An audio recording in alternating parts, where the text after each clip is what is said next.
नमस्कार, मैं हूं राहुल और आप देख रहे हैं जीटीसी न्यूज। वक्त हो चला है प्रदेश की तमाम बड़ी खबरों से आपको रूबरू करवाने का, लेकिन सबसे पहले शुरुआत करेंगे आज की हरियाणा की 10 बड़ी खबरों से। सीएम नायब सिंह सैनी ने महाराष्ट्र के सीएम से की मुलाकात। कहा, हरियाणा महाराष्ट्र मिलकर बनाएंगे तीसरे पानीपत युद्ध की वीरगाथा का समर्पित स्मारक। हरियाणा महाराष्ट्र संबंधों को और मजबूत करने पर जोर। हैपनिंग हरियाणा की मुंबई में धमाकेदार शुरुआत। प्रवासी हरियाणा वासियों से बोले सीएम सैनी, निवेश ही नहीं विचार और भागीदारी भी चाहिए। संस्कृति और जड़ों से जुड़े रहने का दिया संदेश। मुख्यमंत्री नायब सिंह सैनी के मुंबई दौरे का दूसरा दिन, 20 से अधिक कंपनियों के प्रतिनिधियों से मुलाकात। सीएम बोले, हरियाणा को इन्वेस्टर फ्रेंडली माहौल बनाने के लिए कार्य कर रही सरकार। अब बदलेगा जाति प्रमाण पत्र। रेवाड़ी में सीएम की घोषणा। मेघवाल शब्द का किया जाएगा प्रयोग। 411 प्रतिभाएं सम्मानित। महापुरुषों ने दिया जात पात से दूर रहने का संदेश। पलवल में 1.90 करोड़ के विकास कार्यों का शिलान्यास। सड़क, नाली और चौपाल का होगा निर्माण। खेल मंत्री गौरव गौतम बोले, अब तक 200 करोड़ के काम पूरे। सरकारी स्कूलों में बाहरी लोगों की एंट्री बैन। अभिभावक भी नहीं जा सकेंगे। एसएमसी की अनुमति के बिना स्कूल में एंट्री नहीं। शिक्षा मंत्री बोले, छात्रों की सुरक्षा के लिए बड़ा फैसला। जांच के बाद ही मिलेगा प्रवेश। चीनी के बड़े दामों पर सुरजेवाला का सरकार पर हमला। बोले, जिंदगी और चीनी कड़वी करना बंद करो। गन्ने से तेल बनाएंगे तो चीनी कहां से खाएंगे। महंगाई से गरीब का बजट बिगड़ा। सोनीपत पहुंचा वाराणसी का पावन मिट्टी का कलश। कलश वंदन यात्रा में पहुंचे महिपाल ढांडा। ढांडा ने सिर पर धारण किया संत रविदास कलश। यूसीजी बिल आरक्षण पर बोले ढांडा, मिलकर निकालेंगे समाधान। सोनीपत में ढाबा संचालक की गोली मारकर की हत्या। कर्मचारी से कहासुनी के बाद समझाने पहुंचे। 2 बच्चों के पिता थे। सीसीटीवी फुटेज खंगाल रही कुंडली थाना पुलिस। और हरियाणा के 6 जिलों में बारिश। गुरुग्राम में काली घटा छाई। नारनौल में जल भराव। 3 जगह अलर्ट जारी। न्यूनतम तापमान में दर्ज की गई हल्की बढ़ोतरी। और अब खबरें विस्तार से। मुंबई में हैपनिंग हरियाणा की धमाकेदार शुरुआत हो गई है। हरियाणा सरकार की ओर से 25 अगस्त तक चलने वाले इस 3 दिवसीय ग्लोबल कैपिटल कैंपेन में प्रदेश में 66,000 करोड़ रुपए से अधिक के निवेश के प्रस्तावों पर एमओयू होने की संभावना है। मुंबई पहुंचे मुख्यमंत्री नायब सिंह सैनी ने प्रवासी हरियाणा वासियों से सीधा संवाद किया। इस दौरान उद्योग एवं वाणिज्य मंत्री राव नरवीर सिंह भी मौजूद रहे। बॉलीवुड अभिनेता रणदीप हुड्डा और अभिनेत्री मेघना मलिक ने भी कार्यक्रम में शिरकत की। सीएम सैनी ने प्रवासी हरियाणा वासियों को हरियाणा की विस्तारित शक्ति बताते हुए कहा कि प्रदेश के विकास में उनकी सक्रिय भागीदारी जरूरी है। उन्होंने कहा कि वह केवल निवेश के लिए नहीं बल्कि विचार, अनुभव और भागीदारी मांगने मुंबई आए हैं। मुख्यमंत्री ने प्रवासी समाज से विद्यार्थियों के मार्गदर्शन, स्टार्टअप मैटरिंग, खिलाड़ियों को सहयोग, महिला स्वयं सहायता समूहों को बाजार से जोड़ने और हरियाणा के उत्पादों को वैश्विक बाजार तक पहुंचाने में सहयोग की अपील की। इस दौरान प्रदेश के मुख्यमंत्री ने और क्या कुछ कहा, आप भी सुनिए। साथियों, आप हरियाणा से निकले हैं, लेकिन आपने अपनी मेहनत, ईमानदारी और प्रतिभा से मुंबई की अर्थव्यवस्था, उद्योग और समाज में अपनी एक अलग पहचान बनाई है।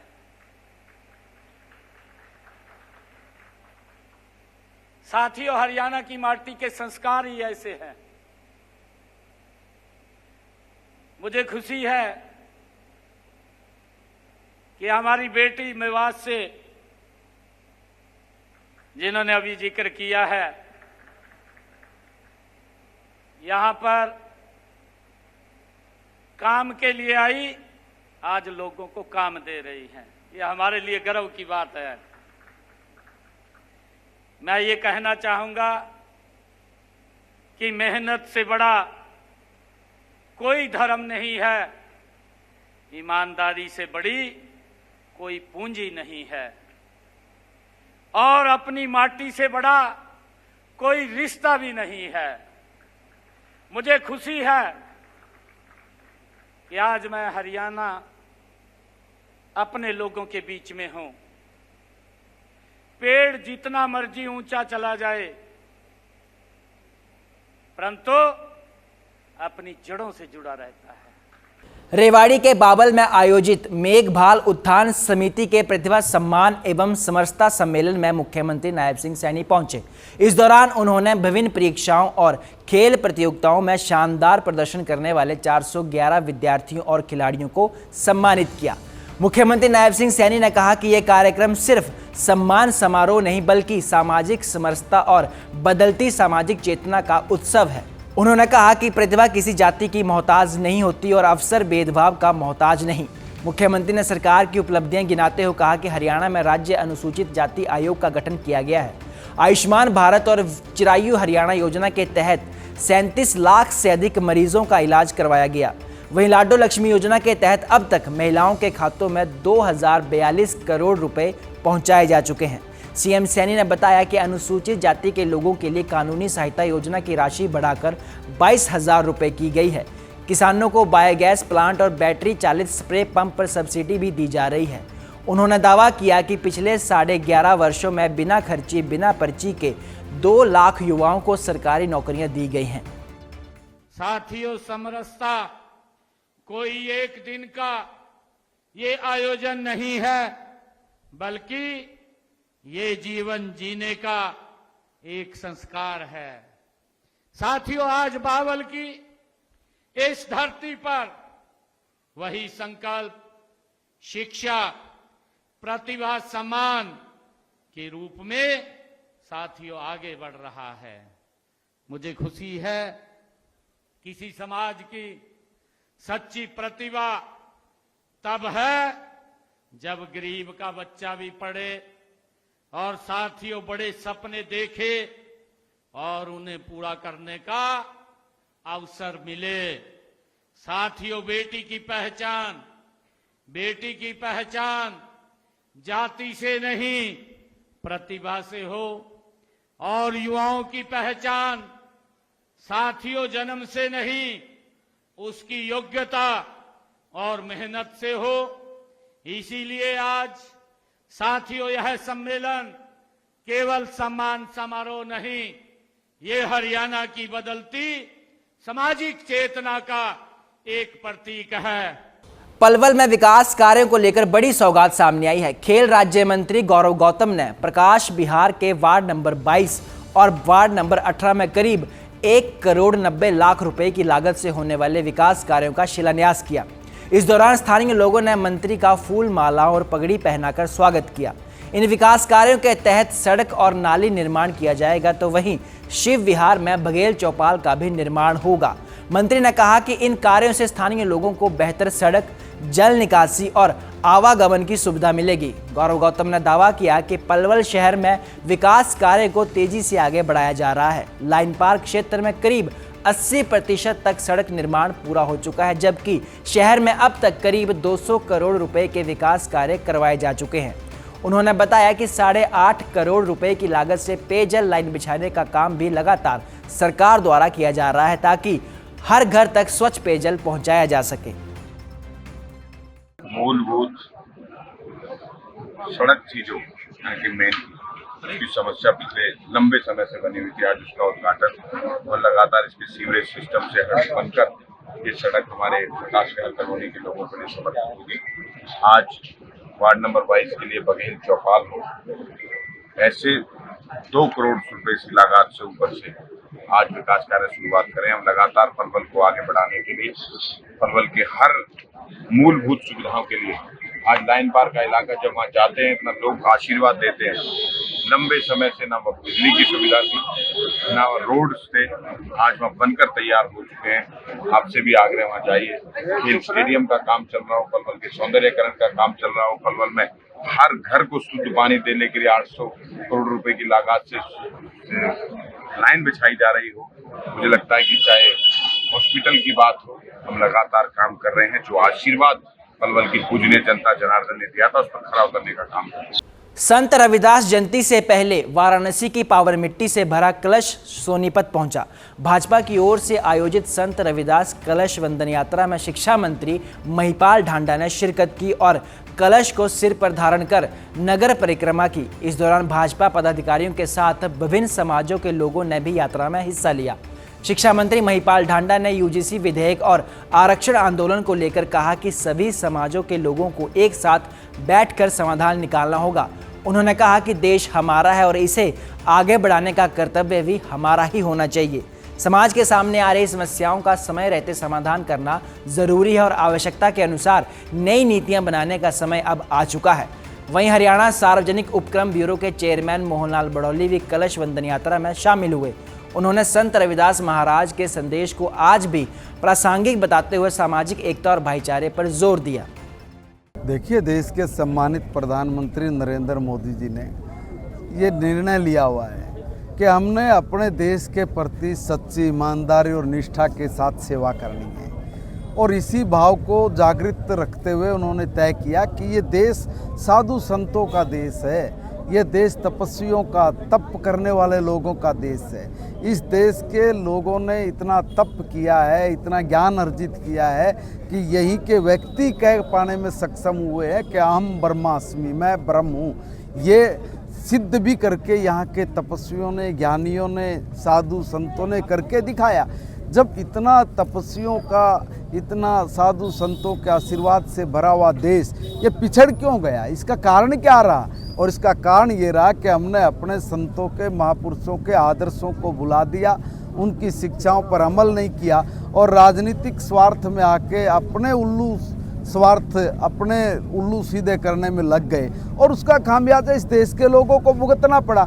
आज इस देश में एक ऐसा तपस्वी प्रधानमंत्री है जिसने अपने पास तो कुछ रखना नहीं है, वो तो जो कर रहा है इस देश के समाज के लिए कर रहा है। और उन्होंने संकल्प लिया है कि हम लोग 2047 तक इस देश को विकसित देश बनाएंगे, विश्व गुरु बनाएंगे, और उसके लिए जितने भी मेरे देश के साधु संत समाज के लोग हैं जिनके मार्गदर्शन में इस देश ने ऊंचाइयां प्राप्त की थी, ऐसे मेरे देश के तपस्वी, ऐसे मेरे देश के संत, हम उनके आदर्शों को, उनकी शिक्षाओं को जन जन तक लेकर जाएंगे ताकि समरसता के भाव को हम और ज़्यादा प्रज्वलित कर सके।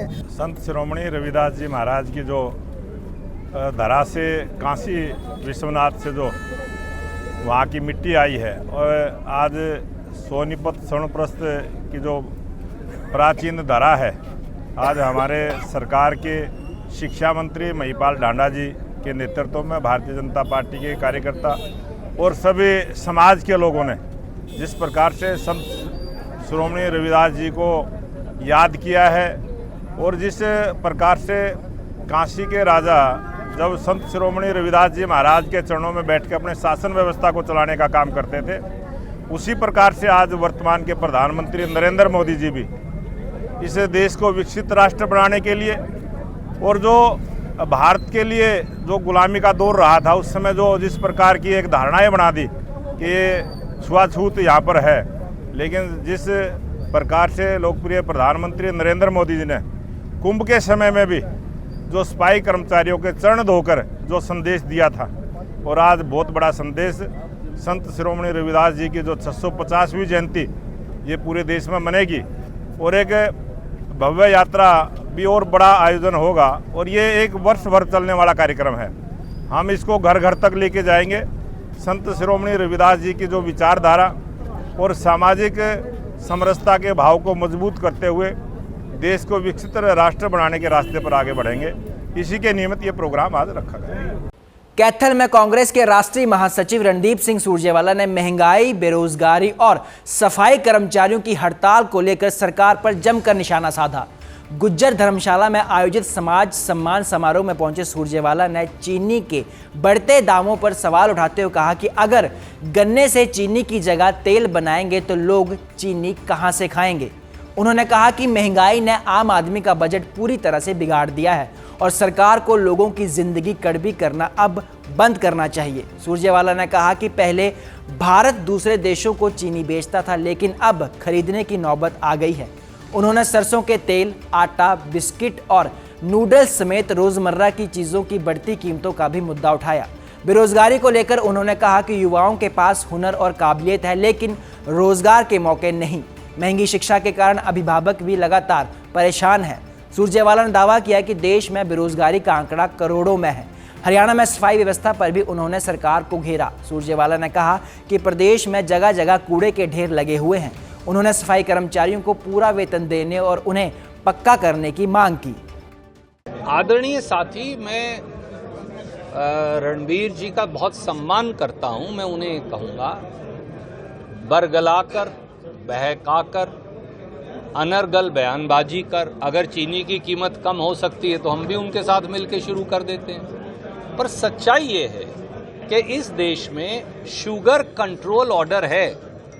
अगर उन्हें नहीं मालूम तो मैं बता देता हूं, कांग्रेस के समय से है। और चीनी के रेट का निर्धारण भी हम करते हैं। हरियाणा में अगर आप जाओ यमुनानगर, मैं पिछली बार गया था, मैं कहकर आया था, आप वो बयान निकाल लीजिए। आधा गन्ना फाड़ दिया, कैथल में 3/4 गन्ना फाड़ दिया लोगों ने, जींद में गन्ना फाड़ दिया। आप सरकारी मिले हैं, आप उनको पैसे ही नहीं देते किसान को। किसान क्यों लगाएगा गन्ना जब उसको एक साल गन्ना बेचने के बाद पैसा नहीं मिलेगा फसल का, तो वो क्यों लगाएगा? सबने गन्ना फाड़ दिया। गन्ना फाड़ दिया तो चीनी कम पैदा होती है। जो बचा खुचा गन्ना था वो आपने E20 एथेनॉल में डाल दिया। तो गरीब आदमी फिर चाय कैसे पिएगा? मिठाई का त्योहार का सीजन सर पे खड़ा है, अब आप कच्ची चीनी विदेश से मंगवा रहे हैं। भाई, ये देश चीनी का निर्यातक था, हमने कभी चीनी आयात नहीं की। ये पहली बार समय है कि हम अपनी विदेशी मुद्रा दे रहे हैं चीनी के आयात के लिए।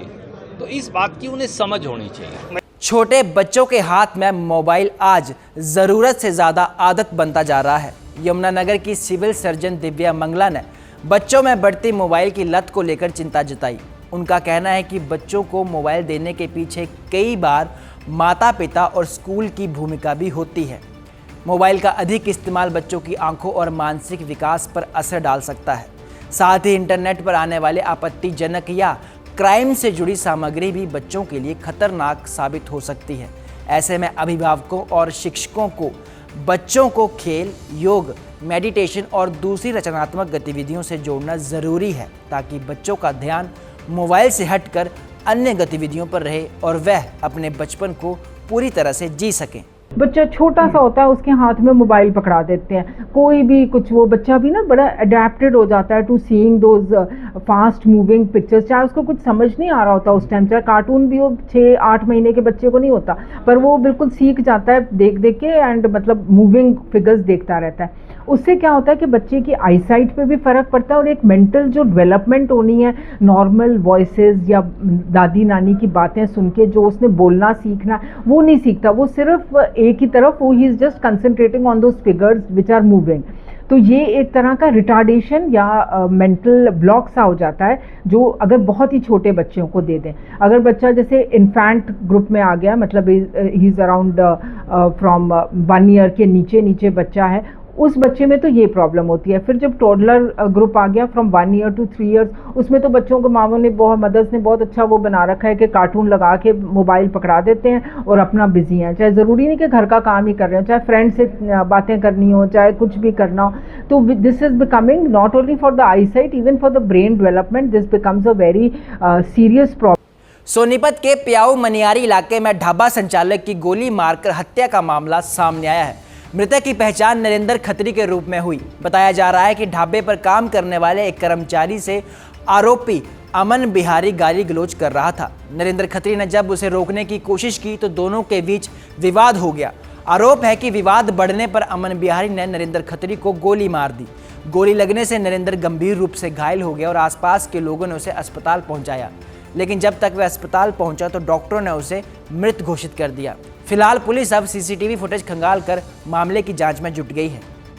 दिनांक 23 अगस्त को थाना कुंडली में सूचना प्राप्त हुई कि एक व्यक्ति की गोली लगने से मृत्यु हो गई। सूचना पर पुलिस टीम तुरंत हॉस्पिटल पहुंची और परिजनों की शिकायत पर मामला दर्ज कर लिया है।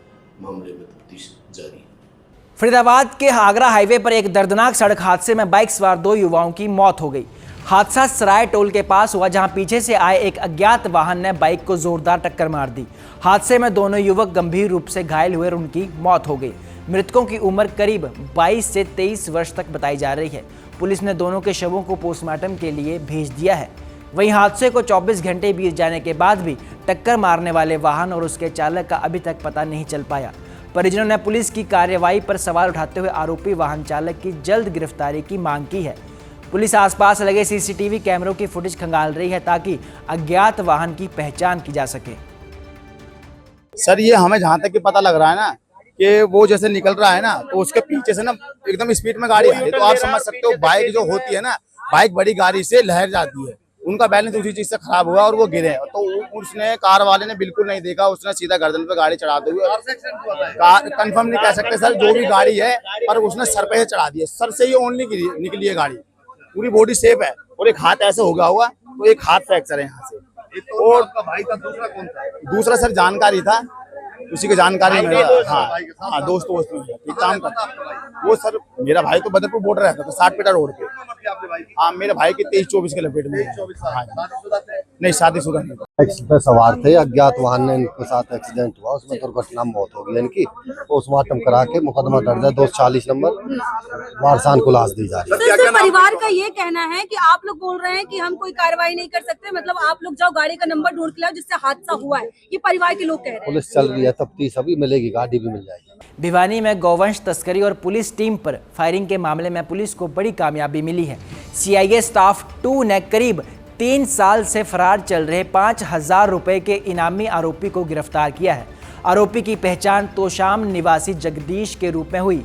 पुलिस ने आरोपी को तोशाम बस अड्डे से गिरफ्तार किया। बता दें कि यह मामला 14 नवंबर 2023 का है। पुलिस को सूचना मिली थी कि एक कैंटर में कई युवक गौवंश की रस्सियों से बांधकर तस्करी के लिए ले जा रहे हैं। सूचना के बाद सीआईए टीम मौके पर पहुंची। पुलिस के मुताबिक टीम को देखते ही आरोपियों ने कैंटर को तेज रफ्तार से भगाने की कोशिश की और पुलिस टीम पर फायरिंग की, जिसके बाद अब यह कार्रवाई अमल में लाई गई है।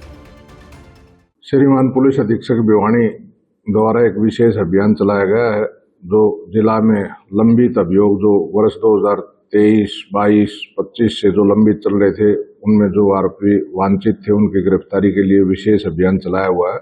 उस अभियान को सफल बनाने के लिए निरंतर प्रयास किए जा रहे हैं। उसी दौरान एक नौजवान लड़का जो वर्ष 2023 से फरार चल रहा था, जिसके ऊपर 5,000 रुपये का इनाम घोषित किया हुआ था, जिसका नाम जगदीश पुत्र भंवर सिंह निवासी तोशाम का रहने वाला है। ये गौ कसी गोसवर्धन एक्ट से संबंधित मुकदमा दर्ज किया गया था वर्ष 2023 में। इसमें पूर्व में 4 गिरफ्तार किए जा चुके हैं आरोपी। करीब 15 दिन पहले एक 5,000 रुपये का आरोपी रिवार्डेड, जिसके ऊपर 5,000 रुपये इनाम था, यासीन जो नूंह जिला का रहने वाला था, उसको भी गिरफ्तार किया गया है। इसमें अभी 2 गिरफ्तारियां बाकी हैं। धर्मनगरी कुरुक्षेत्र से एक बेहद सनसनीखेज मामला सामने आया। पिहोवा रोड स्थित राज पैलेस के पास एक मकान में 40 वर्षीय व्यक्ति राजेश की बेरहमी से हत्या कर दी गई। हत्या का आरोप उसकी पत्नी विमला देवी पर लगा। बताया जा रहा है कि पति पत्नी के बीच विवाद के बाद महिला ने राजेश पर चाकू से हमला किया। घटना के बाद मौके का मंजर देखकर मकान मालिक भी हैरान रह गए। पुलिस ने घटनास्थल से 3 चाकू बरामद किए हैं और मामले की जांच शुरू कर दी है। मकान मालिक रिंकू के मुताबिक शाम करीब 5 बजे उसे पति और पत्नी के चिल्लाने की आवाज़ सुनाई दी। जब वह छत पर पहुंचा तो राजेश घायल अवस्था में पड़ा हुआ था और महिला वहां मौजूद थी। मकान मालिक को देखकर महिला घबरा गई और छत से नीचे कूद गई। घायल महिला को अस्पताल में भर्ती करवाया गया है। फिलहाल पुलिस ने मामला दर्ज कर जाँच शुरू कर दी है। प्राप्त हुई थी कि पति पत्नी के बीच में आपस में झगड़ा हुआ। जो पुलिस मौके पर गई थी, जो पुलिस ने मौके पर जाकर देखा कि एक लहूलुहान अवस्था में एक राजेश नाम का व्यक्ति पड़ा हुआ है, और जब उसको पुलिस के द्वारा चेक किया गया तो मृत अवस्था में पाया गया। और फिर जब पुलिस ने इसमें गहनता से जांच की तो पता चला कि इसकी पत्नी ने इसका मर्डर कर दिया था और वह पत्नी छत से कूद गई थी। छत से कूदने के कारण उसको भी काफी चोट आई थी, जिसको हॉस्पिटल में एडमिट करवाया हुआ है और अभी वह उपचाराधीन है और उसको शामिल जांच करके इसमें नेसेसरी एक्शन लिया जाएगा। यमुनानगर के रादौर से ठगी का हैरान करने वाला मामला सामने आया है। यहाँ शिव कॉलोनी में पुराने बर्तनों के बदले नए बर्तन देने का झांसा देकर एक महिला लाखों रुपए के सोने और चांदी के आभूषण लेकर फरार हो गई। पीड़िता सुनीता के मुताबिक आरोपी महिला पिछले करीब 1 सप्ताह से कॉलोनी में घूम रही थी और 3 दिनों से उसके घर पर भी आ रही थी। आरोप है कि महिला ने नाश्ते के बहाने सुनीता को उसकी मां से गहने उतरवा लिए और मौका पाकर उन्हें लेकर फरार हो गई। बताया जा रहा है कि ठगे गए गहनों की कीमत करीब 4 से 4.5 लाख रुपए है। घटना की शिकायत मिलने के बाद रादौर पुलिस ने जांच शुरू कर दी और आरोपी महिला की तलाश अब की जा रही है। हमें नहीं पता उसने क्या किया, वो हमारे घर नाश्ता करके गई, जो वो बोलती गई हम उसके कहने पे हम चलते रहे। उसने कहा नाश्ता लाओ नाश्ता लाओ, उसने जो हमें कहा, हम गोल्ड का सामान, चांदी, जो सामान था उसने हमको बोलती गई और हम उसको देते रहे। गोल्ड तो मेरा देखिए आप, हाँ, लाखों रुपए से भी ज़्यादा का ही है मेरा तो। मेरे तो बहुत, मतलब ये लगा लीजिए 4-4.5 लाख तक का होगा मेरा तो। चांदी भी थी ना उसमें, गोल्ड और चांदी दोनों ही थी मेरी। तो आपके जैसे चेहरे से तो उतरवाया, घर से भी ले गए? हाँ जी, मम्मी के तो कान के ऐसे उतार के मम्मी ने खुद दिया, क्योंकि मम्मी को होश ही नहीं है हम लोगों की कि हमने क्या दिया उसको। वो बोलते गए और हम उसको उनको देते रहे बस। आज के लिए इस बुलेटिन में मेरे साथ फिलहाल इतना ही। आप बन रही GTC न्यूज़ के साथ, मुझे दीजिए इजाज़त। नमस्कार।